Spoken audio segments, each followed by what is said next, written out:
Ngayong araw mga bro, share ko lang sa inyo ang pag-test namin ng safety device sa aming auxiliary boiler. Ang auxiliary boiler nga pala ay ginagamit namin sa pag-produce ng steam, sa pag-heating ng mga heavy fuel oil at marami pang iba dito sa aming barko. Ito nga pala mga bro, ang aming burner control panel at papanda rin na ito ng aming third engineer sa auto mode. Habang pinandar nga pala ito ni third engineer, ipapakita ko lang sa inyo ang diagram at sequence ng operation nito. Ito nga pala yun mga bro. Yan yung sequence niya bago ito mag-firing.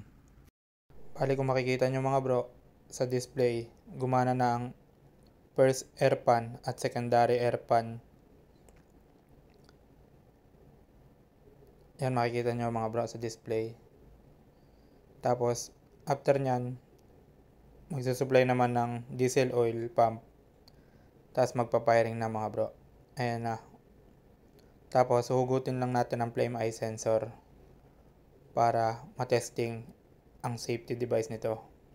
Kapag nahugot na yan mga bro, makikita nyo sa display, burner trip at ang alarma, flame failure. Papanda rin ulit natin ito mga bro at susubukan naman ang pangalawang safety devices. Same lang ulit ng sequence mga bro. Ganun lang ulit gaya ng una. Aandar ulit ang dalawang air pan, tapos ang burner motor, tapos magsusupply ng diesel oil, tapos maya maya konti, magpa-firing na ito mga bro.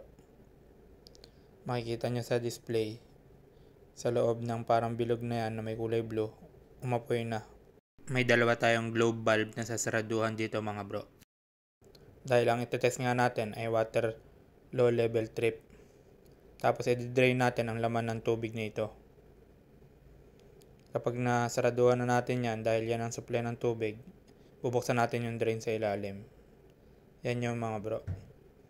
Tapos makikita nyo sa display, nag-alarma na. Burner trip, water level low trip.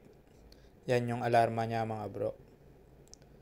Tapos susunod naman natin yung pangatlo. Papanda rin ulit natin ito. Same procedure. Susundin lang ulit yung sequence. Auto mode. Tapos hihintayin lang ulit natin. At titingnan yung mga sequence kung tama ito mga bro. Habang hinihintay natin na mag-firing ulit. Bali ang pangatlo pala natin ito-test mga bro ay yung steam pressure high trip. I-connect na namin sa pressure switch ang pressure calibrator. Tapos tinataasan namin ng pressure hanggang sa umabot sa set point nito para mag-trip.